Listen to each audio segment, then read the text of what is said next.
روز آخرت میں ایک شخص اللہ وحدہ لا شریک کے حضور پیش ہوگا، اور حدیث شریف میں آتا ہے اللہ تعالیٰ اس کو اپنے قریب فرمائیں گے، اور بہت قریب فرمائیں گے، اتنا قریب فرمائیں گے کہ سرگوشی ہوگی۔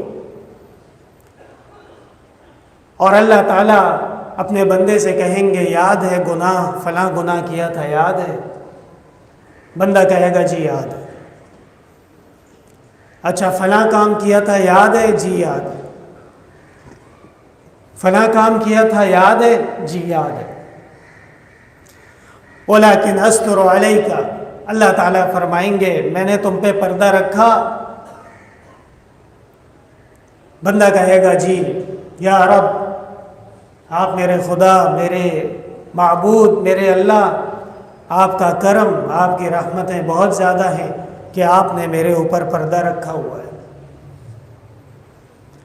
اور جو منافق ہوگا، منافق یعنی جو دین کو ایمان کی حد تک قبول نہیں کیا، منافق جو صرف دکھانے کے لیے عبادت کر رہا ہے، منافق جو صرف مسلمانوں کے درمیان میں رہنے کی وجہ سے مسلمان ہے، باقی اس کا اسلام سے کوئی لینا دینا نہیں ہے۔ اور نفاق کی علامات آپ جانتے ہیں کہ جب وعدہ کرے گا تو وعدہ خلافی کرے گا، جب بات کرے گا تو جھوٹی باتیں آگے پہنچائے گا، جب لڑائی ہو جائے گی تو اس سے زیادہ بری گالن گلوچ کرنے والا کوئی ہے نہیں۔ وَإِذَا اؤْتُمِنَ خَانَ، اور امانت آپ اس کے پاس رکھوا دیں تو سب سے بڑا فراڈی ثابت ہوگا، امانت کھا جائے گا۔ یہ سب منافقین ہیں۔ وَيَقُولُ الْأَشْهَادُ هَؤُلَاءِ الَّذِينَ كَذَبُوا عَلَى رَبِّهِمْ، قرآن کریم کہتا ہے اشہاد، اشہاد جمع ہے شاہد کے، اور شاہد کہتے ہیں گواہ کو۔ اس پہ بہت سارے گواہ آ جائیں گے، انسان بھی آئیں گے، خلائق بھی آئیں گے، آسمان و زمین بھی ہوگی، یہاں تک کہ انسان کے اپنے ہاتھ پاؤں بول پڑیں گے۔ یہ قرآن کی آیت ہے قالوا انطقنا اللہ الذی انطق کل شیء وهو خلقکم اول مرہ۔ انسان اپنے ہاتھ سے کہے گا چپ ہو جاؤ، تم کیوں باتیں کرتے ہو؟ وہ کہے گا اللہ نے ہمیں گویا کیا ہے۔ انسان اپنے پاؤں کو دیکھے گا کہ وہ بول پڑا ہے، اور یہ سارے کے سارے گواہ منافق اور کافر کے بارے میں اللہ کے دربار میں گواہی دیں گے کہ یہ منافق تھا،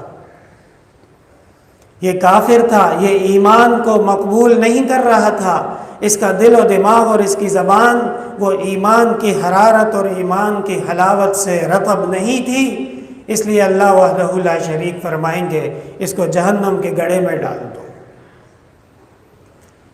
اسی طرح ایک اور شخص کے بارے میں حدیث شریف میں آتا ہے اللہ تعالیٰ کے حضور پیش کیا جائے گا اور اس کی کوئی نیکی نہیں ہوگی، لیکن وہ اس بات پہ بضد ہوگا کہ میری ایک درخواست قبول کر لیجیے، ایک بات میں کرنا چاہتا ہوں۔ جب اس کو نمبر ملے گا اور وہ اپنی بات کرے گا، وہ کہے گا اے اللہ، میں مالدار آدمی تھا، میرے پاس پیسے تھے، اور میں نے اپنے نوکروں سے، اپنے منشیوں سے، اپنے تمام لوگوں سے کہا تھا کہ جو مالدار مقروض ہے اس کو مہلت دے دو، جو مالدار ہے لیکن ابھی اس کے پاس پیسے نہیں ہے کہ فوری طور پہ آپ کو واپس کرے، تو آپ اس کے ساتھ سختی نہ کریں، اس کے ساتھ آپ بہت زیادہ لے تو لال نہ کریں، بلکہ مہلت دے دیں، وقت دے دیں۔ اور دوسری بات اس نے یہ کہی کہ میں نے اپنے تمام نوکروں کو کہا کہ غریب آدمی کے ساتھ درگزر کرو اور غریب آدمی کے ساتھ سختی ہرگز نہ کرنا۔ فغفر اللہ لہ، حدیث شریف میں آتا ہے اللہ تعالیٰ نے اس عمل کی وجہ سے اس کی مغفرت کر دی۔ یہ بھی ایک سوال ہے کہ کیا زندگی میں بس ایک عمل کی وجہ سے مغفرت ہو گئی، خواہ دوسرے اعمال کیے ہوں یا نہ کیے ہوں؟ حضرت والد صاحب رحمۃ اللہ علیہ اس مسئلے کو بہت طریقے سے سمجھاتے تھے اور فرماتے تھے کہ دیکھیے، اصل میں کوئی ایک عمل نیکیوں کا سبب بنتا ہے۔ اللہ تعالیٰ انسان کو توفیق دے دیتا ہے کہ چلو آج مسجد چلتے ہیں، مسجد میں جا کے نماز پڑھتے ہیں، اور وہ مسجد میں اس کا آنا ایسا مقبول ہو جاتا ہے کہ پھر وہ زندگی بھر مسجد آتا جاتا رہتا ہے۔ اسی طرح مسلمان کو یہ خیال آتا ہے کہ غریب آدمی ہے، چلو اس کو مہلت دے دیں، اس کے ساتھ درگزر کریں، اس کے ساتھ احسان کریں، اور پھر اس کے بعد یہ عمل ایسا مقبول ہو جاتا ہے کہ آنے والی زندگی کے تمام حصے میں وہ بندوں کے ساتھ نرمی کے ساتھ پیش آتا ہے، خیال کے ساتھ آتا ہے، نرمی اور رفاقت کے ساتھ آتا ہے۔ اللہ وحدہ لا شریک اس کے وہ تمام اعمال کو قبول کر لیتے۔